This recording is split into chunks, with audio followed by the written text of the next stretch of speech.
오늘 우리에게 주신 하나님 말씀 창세기 41장 46절에서 57절까지입니다. 볼륨 조금만 줄여주세요.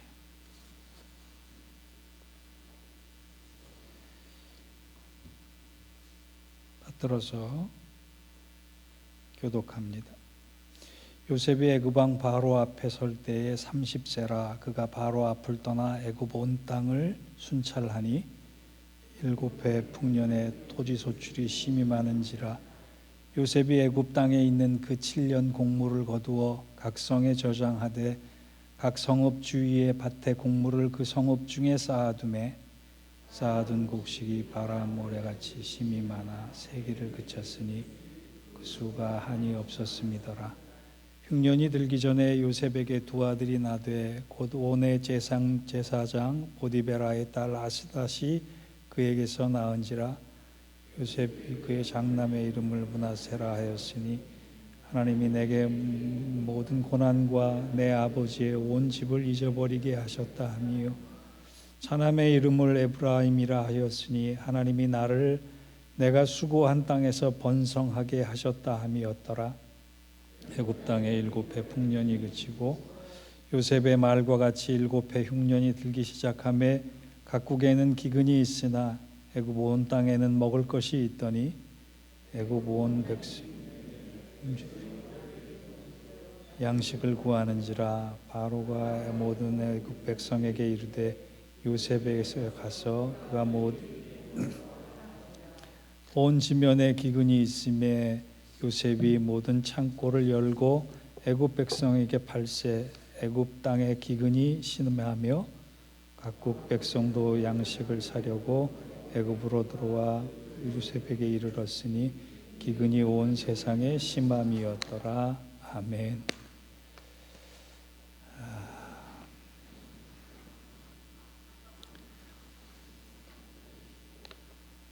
이 말이란 생물처럼 늘 새롭게 탄생을 합니다. 2020년도에 한국에서 유행하는 신조어들이 있는데 젊은이들 사이에 쓰이지만 세태를 반영한 그런 말들이기도 합니다. 요즘은 굉장히 간편하게 인사한다 그래요. 마스크를 쓰고 인사해서 그런지 안녕하세요, 만나서 반갑습니다 뭐 이런 인사보다 만반잘부 이렇게 인사를 한답니다. 만반잘부, 만나서 반갑습니다, 잘 부탁드립니다 뭐 이렇게 인사를 한대요. 또 복세편살이라고 인사를 한답니다. 복잡한 세상 편하게 삽시다. 그래서 복세편살 이렇게 인사도 합니다. 코비드 시대에서 신조어들은 확진자라고 하는 용어를 만들어냈습니다. 확실하게 살이 찐 사람들 뭐 그렇게 얘기를 했고, 또 언택트라는 용어도 만들어졌는데 이건 영어는 아닙니다. 콩글리시죠. 비대면이라고 하는 언택트라는 용어도 등장을 했습니다. 그런데 저는 영끌이라고 하는 단어가, 신조어가 꽤나 제 마음을 끌어당겼고 눈길을 머물게 했습니다. 여러분 들어보셨습니까? 영끌. 영끌이라는 단어는 영혼까지 끌어모은다라고 하는 것의 준말입니다. 영혼까지 끌어모아서 뭘 하느냐? 젊은이들이 부동산에 투자한다는 거예요. 내가 앞으로 잘 살기 위해서는 영혼까지 그냥 가진 것만 끌어모아서는 안 되고 영혼까지 끌어모아 투자를 해야지만 미래가 보장된다, 그런 뜻입니다. 얼마나 젊은이들이 힘들겠어요. 젊은이들이 영혼까지 투자를 해야 할 이유가 뭐예요? 내가 앞으로 살아가는 동안에 돈 걱정 안 하고 살고 싶다는 거 아니겠어요? 우리도 자유롭게 살고 싶다는 생각을 자주 합니다. 사람은 누구에게나 돈으로부터의 자유, 마음만은 자유했으면 좋겠다, 그런 바람은 예외 없이 가지고 있습니다. 성경에 봐도 예수님께서 이 땅에 오신 이유를 우리를 자유케 하시겠다 요한복음 8장 31절에 말씀하고 계시는데, 예수님께서 말씀하신 자유가 어떤 자유입니까?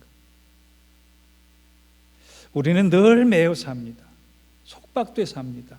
종돼서 삽니다. 묶여 삽니다.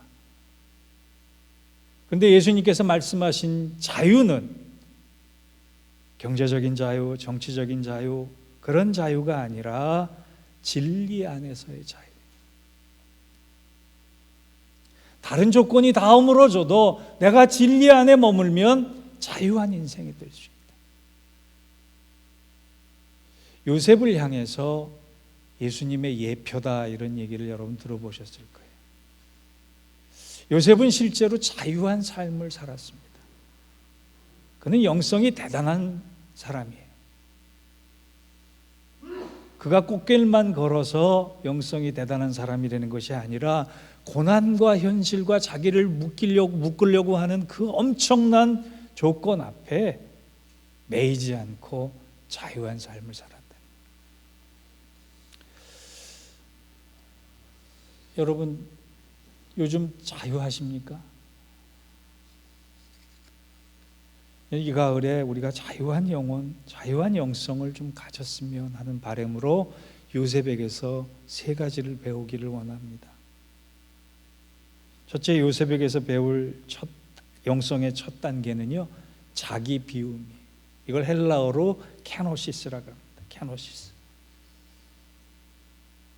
한 연구소에서 연구를 했는데 미국인들이 자기가 하는 말의 1년 평균 단어가 900만 개라 그래요. 우리가 이렇게 일상적인 대화들을 쭉 하면서 쓰는 말을 1년 동안 모아보면 한 900만 단어를 사용한답니다. 그런데 이 900만 단어 중에 I, me라고 하는 나를 중심으로 한 단어가 500만 단어. 우리가 무의식적으로 사용하지만 나라고 하는 단어와 나에게라고 하는 단어를 우리는 그만큼 많이 쓰고 있는 이기적이고 자기중심적인 삶을 살아가요. 그래서인지 사탄은요, 인간을 하나님으로부터 타락시키기 위해서 첫 번째 시도를 했는데 그 시도가 뭐냐? 하나님으로부터의 독립이었어요. 너 하나님 떠나 살면, 하나님으로부터 독립하면 너의 인생은 자유할 거야. 근데 하나님은 다시 그 사람을 끌어다가 독립을 하려면 이렇게 해야 된다라고 가르쳐 주신 것이 아니라 너는 나와 하나가 될 수밖에 없는데 그러려면 너의 것을 포기하라, 그렇게 가르치세요. 우리는 독립하려고 도망가려고 애를 쓰는데 하나님은 붙잡아 놓고 포기해라, 그걸 가르쳐요. 하나님은 하나님의 일꾼을 부르실 때 누구와도 상관없이 우선 이 비움, 자기 비움, 케노시스의 단계를 거치게 하세요. 우리가 그거 싫어서 도망가려고 하는 거예요.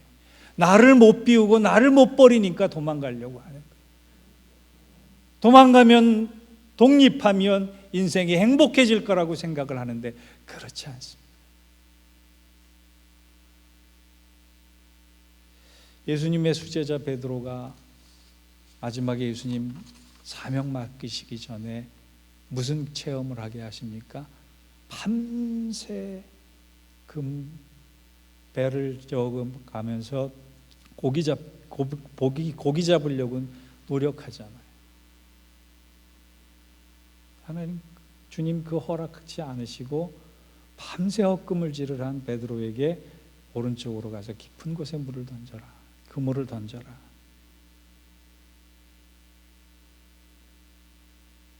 풍성한 만선이 오기 전에 베드로가 경험한 건 비어있는 배.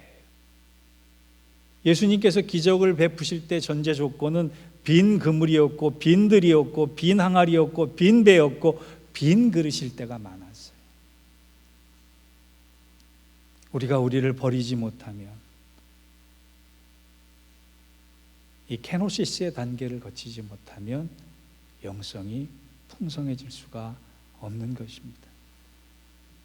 요셉은 이것을 참 잘했어요. 아주 결정적인 순간마다 자기를 비워내는 연습을 잘했습니다. 오늘도 그런 장면이 본문에 등장을 합니다. 그가 잘못 살아왔던 어제의 나를 버려야지 이 하나님께서 맡기신 대단한 사명을 다시금 감당할 수 있겠구나라고 생각하면서 자기의 모습을 과감히 버립니다. 그 증거가 바로 51절에서 52절이에요. 요셉이 그의 장남의 이름을 므낫세라고 하였으니 하나님이 내게 내 모든 고난과 내 아버지의 온 집의 일을 잊어버리게 하셨다 하며, 차남의 이름을 에브라임이라 하였으니 하나님이 나를 내가 수고한 땅에서 번성하게 하셨다 함이었더라. 여러분, 과거로부터 아픔을 따지면, 상처를 따지면 요셉만큼 심한 사람도 없을 거예요. 제가 며칠 전에 잠을 설쳤습니다. 근데 저에게는 악몽이었어요. 저는 가끔 동일한 꿈을 꿉니다. 똑같은 사람이 나타나서 똑같이 저를 괴롭혀요. 20년이 넘는 사건인데도 불구하고 저는 그 사람이 나타나면 아주 발버둥을 몸서리를 치면서 꿈을 꾸다가 깨곤 합니다.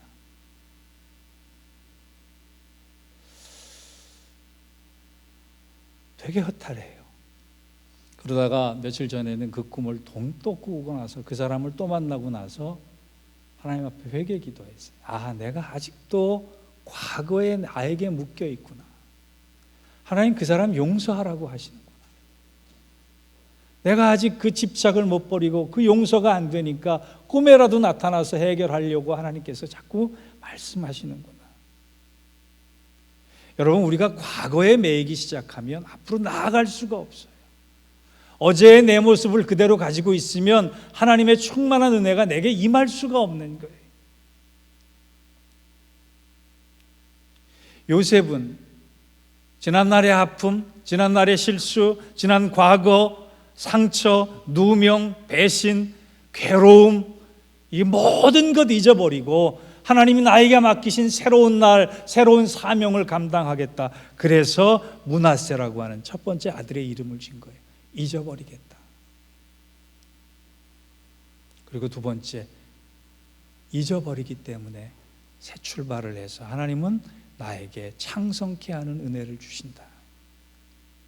여러분, 아이들의 이름을 그냥 짓지 않습니다. 부모에 대한 심정에서 아이의 이름을 지려고 하면 뭔가 깊은 속뜻을 가지고 짓는 거예요. 왜 하고 많은 이름 중에 므낫세를 택했을까요?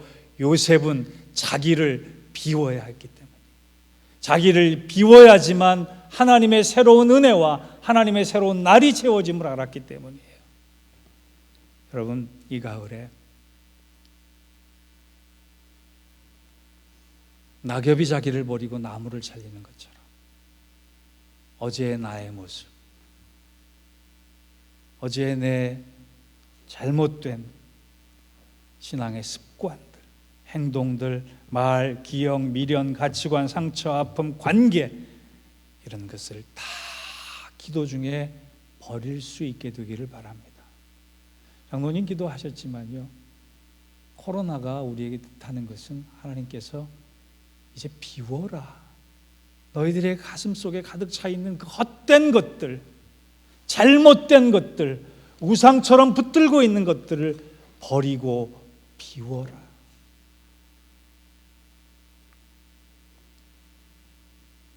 여러분, 기도하실 때요, 이렇게 기도하세요. 하나님, 내가 이제 과거의 나에 대해서, 과거의 믿음에 대해서, 과거의 불충에 대해서 므낫세하게 하시고 에브라임 하게 하십시오.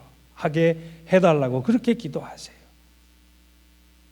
내 모든 고난과 내 아버지의 온 집에 있었던 아픔들을 잊어버리고 주님께 맡겨버리고 십자가에 불살라버리고 새로운 미래를 향해 출발하는 자신이 되게 해달라고, 새로운 날이 되게 해달라고 그렇게 기도하십시오.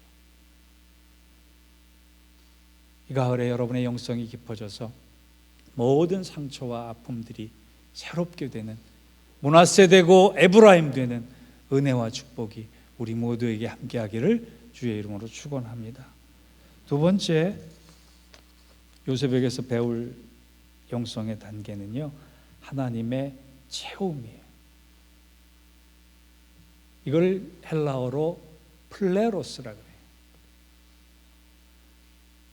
케노시스 하게 되면 하나님은 그걸로 끝나게 하시지 않습니다. 하나님이 우리에게 비워라라고 말씀하실 때에는 무언가 새로운 것을 예비하시고 비우라고 하십니다.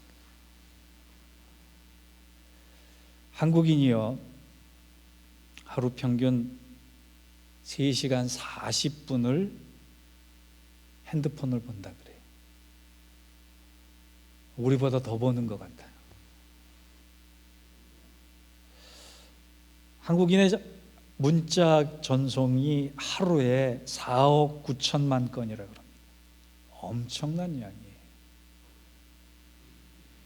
카톡의 하루 평균 전송수가 1,000만 건이라고 합니다. 전 국민이 1인당 하루에 55번의 카톡을 주고받는데, 소통의 의미도 있지만 저는 그것을 무언가 나를 채우려고 하는 노력이라고 생각해요. 끊임없이 무엇인가를 채워야 되는 욕구 때문에 그런 빈번한 일들이 있어진다 생각을 합니다. 근데 여러분도 문자 주고받아 보셨죠? 카톡 주고받아 보셨죠? SNS 많이 해보셨죠? 그렇다고 여러분의 비어진 심령이 채워집니까? 아닙니다. 하면 할수록 목마른 것이 그거 같아요. 하면 할수록 배고픈 것이 그거 같아요. 1인당 평균 55번이 아니라 550번을 해도 우리의 마음은 허전할 것 같습니다. 그런데 하나님은요, 우리에게 비우라 하시고 나서 말씀하세요. 사람들로 세상에서 채워지지 않는 것을 내가 채우겠다. 내가 나의 것으로 채우겠다. 요셉은 이것을 잘 알던 사람이에요. 내가 비울 때 하나님이 하나님의 것으로 나를 채우신다라고 하는 것을 확신한 사람. 이번 주 중에 모세에 대해서 잠깐 묵상하고 글을 쓰는데요, 그가 원래는 말을 잘했던 사람입니다. 40년간 애굽의 왕궁에서 살면서 탁월하지 않았으면 왕자의 신분을 유지할 수 없었을 거예요. 그는 똑똑한 사람입니다. 달변인 사람입니다. 종교적으로도 그랬고 정치적으로도 그랬고 문화적으로도 그랬고 그는 말을 참 유능하게 한 사람. 하나님이 그를 광야로 내쫓으시고 말더듬이로 만드십니다. 하루에 한마디도 안 하던 날이 수없이 많아질 정도로 그를 영적 눌변으로 만드세요. 종교적 달변이, 문화적 달변이, 정치적 달변이, 영적인 눌변이 됐어요. 언어를 잊어버리고 습관을 잊어버리고 문화를 잊어버리고 말을 잊어버리는 그 모세를 하나님은 비우라 하셨는데 비우라고 해서 바보로 만들지 않으시고 오히려 영적 달변으로 만들어 가셨어요. 그래서 하나님 앞에 섰을 때 모세가 저는 말을 못합니다. 2번이나 부정하잖아요. 종교적 말더듬이가 돼갈 때 하나님은 그를 하나님의 방법으로 영적인 웅변가를 만들어 가셨대요. 우리도 마찬가지입니다. 하나님 앞에 나를 비울 때, 하나님 앞에 나를 겸손히 버릴 때 하나님은 하나님의 것으로 나를 새롭게 빚으신다라고 하는 거예요. 요셉의 경우에는 자기를 버렸더니 하나님께서 그를 하나님의 지혜, 하나님의 영으로 충만케 하십니다. 오늘 우리가 읽었던 본문 전에 38절을 보면 그는 하나님의 영으로 충만한 사람이다라고 하는 평가를 받습니다. 그런가 하면 48절을 보면 요셉이 애굽 땅에 있는 그 7년 곡물을 거두어 각 성에 저축하되 각 성읍 주위의 밭의 곡물을 그 성읍 중에 쌓아두매 그가 했던 일들은 정치적인 일이 아니라 하나님의 지혜로 하나님의 방법을 수행했어요.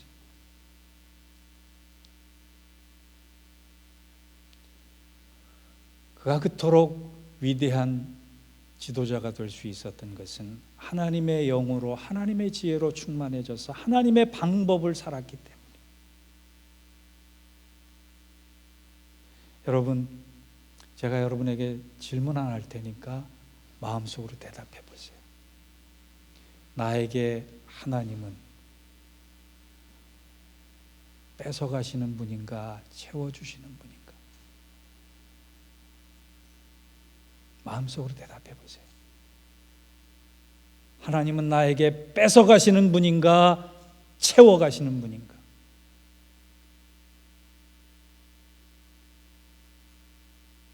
의외로 대부분의 성도들이 마음속에 하나님은 나에게서 나의 것을 많이 뺏어가신 분이라는 고백을 하는 것을 봅니다. 왜 하나님 내가 갖고 있는 걸 자꾸 달라 하십니까? 왜 내가 드리지 않을 때 하나님 뺏어가십니까? 이런 억하심정 참 많이 가지고 있어요. 말로는 그렇게 하지 않지만 여러분의 마음 속에, 여러분의 신앙 속에 하나님은 나에게서 많이 뺏어가신다.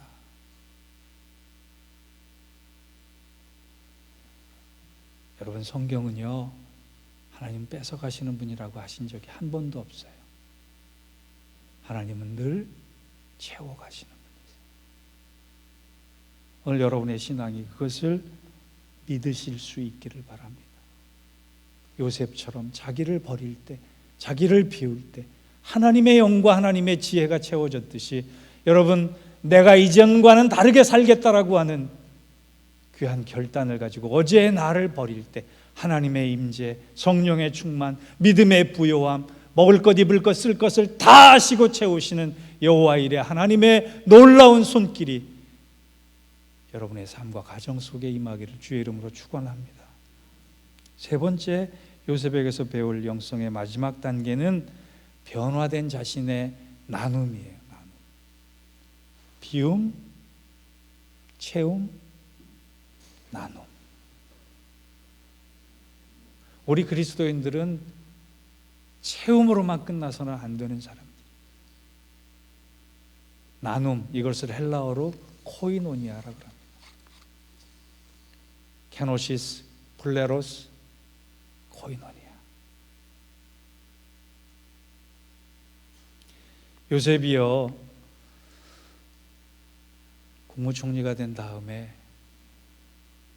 그가 제일 먼저 한 일이 무엇이냐? 애굽의 왕 앞을 떠나서 애굽 온 땅을 순찰한 것이. 자신을 총리로 임명한 바로의 앞을 떠나서 그는 애굽의 총리라고 하는 타이틀에 연연하지 않고 관용되어 있었던 세상의 물정과 방법에 연연하지 않고 바로를 통해 하나님이 나에게 맡기신 사명이 있구나 생각하고 애굽의 온 땅을 순찰했다고 46절이 기록합니다. 또 하나, 하나님의 일을 생각했던 그는 하나님의 은혜를 흘려보내기 시작합니다. 그게 56절과 57절이에요. 온 지면에 기근이 있음에 요셉이 모든 창고를 열고 애굽 백성에게 팔세. 애굽 땅에 기근이 심하여 각국 백성도 양식을 사려고 애굽으로 들어와 요셉에게 이르렀으니 기근이 온 세상에 심함이었더라. 그는요, 하나님의 영과 지혜로 준비를 다 해서 온 세상이 가물었을 때 그 곡식을 팔아서 새로운 땅을 개간할 수 있도록 땅을 확보하고 삽니다. 흉년이 들자마자 창고를 열어 애굽 백성들과 이웃 나라에게 은혜를, 하나님 주신 은혜를 흘려보내요. 그는 나누는 삶을 살았습니다. 여러분의 직업이 뭡니까? 영어로 직업을 잡이나 프로페션이라고 그러죠. 우리는 그렇게 얘기하면 안 돼요. 나의 직업, 이것은 보케이션이에요. 소명 가운데 있는 삶이에요. 여러분의 직업이 어떤 것든 상관없이 하나님께서 맡기신 일이고, 하나님께서 맡기시면 그것을 통해서 하나님 주신 은혜를 나누라 하신 겁니다. 우리 믿음 생활이 늘 인격과 연결이 되어야 된다고 제가 여러 번 말씀을 드립니다만, 이 인격이 성숙할 때의 마지막 특징이 뭐냐? 나누는 것을 기뻐하는 거예요.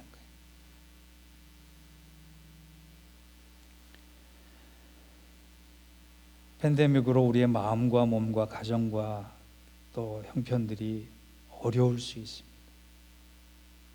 그때 요셉처럼 순찰하십시오.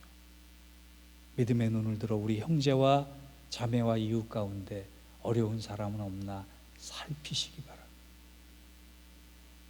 그리고 그의 형편이 흉년에 들었을 때 하나님이 내게 주신 조그만한 떡 조각이라도 나눌 수 있는 그런 은혜를 흘려보낼 수 있는, 사랑을 흘려보낼 수 있는 나눔의 사람 되기를 원합니다. 선한 일에 강한, 선한 일에 앞장서는, 선한 일이 내 일이 되는 사람이 바로 그리스도인의 모습입니다. 내년에는 우리 교회가 이 선한 일에, 나눔의 일에 앞장서는 교회가 되었으면 합니다. 어떤 형태로 하나님이 제게 비전을 주실지 모르지만 이 흘려보내는 일, 나누는 일을 통해서 우리 교회가 하나님 주신 채움을 세상으로 흘려보내는 귀한 열매를 많이 맺는 교회가 되기를 바랍니다. 여러분, 물질만 나누는 것이 아닙니다. 오늘부터 예배 후에 교제 시간부터 여러분이 나눌 수 있는 것들을 기뻐하며 나누십시오. 세상은 이런 말을 합니다. 기쁨을 나눴더니 질투가 되고 슬픔을 나눴더니 약점이 되더라. 맞는 말이에요. 그런데 우리 그리스도인들은, 아니 우리 예인교회 성도들은 뭐든지 나누면 아름다운 일이 생기더라. 근심을 나눴더니 기도가 되고, 가난을 나눴더니 사랑이 되고, 기쁨을 나눴더니 노래가 되고, 웃음을 나눴더니 친구가 되고, 나눔이 있는 곳에 행복이 있더라. 그리고 그 나눔의 현장에 하나님의 손이 있고, 하나님의 방법이 있고, 하나님의 사랑이 있더라. 이것을 삶으로 전할 수 있는 저와 여러분 되기를 바랍니다. 오늘 케노시스, 비움, 플레로스, 채움, 코이노니아, 나눔, 이 세 가지 삼각대 위에 섰을 때 우리는 풍성한 부요한 영성의 소유자가 될 것입니다. 비우고 채우고 나누는 일에 하나님의 은혜의 손길을 풍성히 경험하는 우리 모두가 되기를 주의 이름으로 축원합니다. 기도하겠습니다. 하나님 아버지, 이 가을에 힘들고 어려운 가운데서도 나의 영을 돌아보며, 나의 믿음을 돌아보며, 어제의 나를 버리고 오늘의 나를 하나님께 맡기며 미래에 받은 은혜를 다 나누고 흘려보낼 수 있는 복된 그리스도인들로 성장하게 하여 주옵소서. 필요한 것 아시고 책임져 주시고 공급해 주시는 하나님을 믿고 우리는 오히려 더 깊은 믿음의 세계로 나아가기를 원합니다. 우리의 소망과 발걸음이 하나님 앞에 있게 하시고, 하나님을 따라가게 하시고, 하나님과 함께 갈 수 있는 걸음 되게 하여 주셔서 깊고 풍성한 영성의 세계를 날마다 누리며 살아갈 수 있는 복된 성도들 되게 하여 주옵소서. 예수님의 이름으로 기도하옵나이다. 아멘.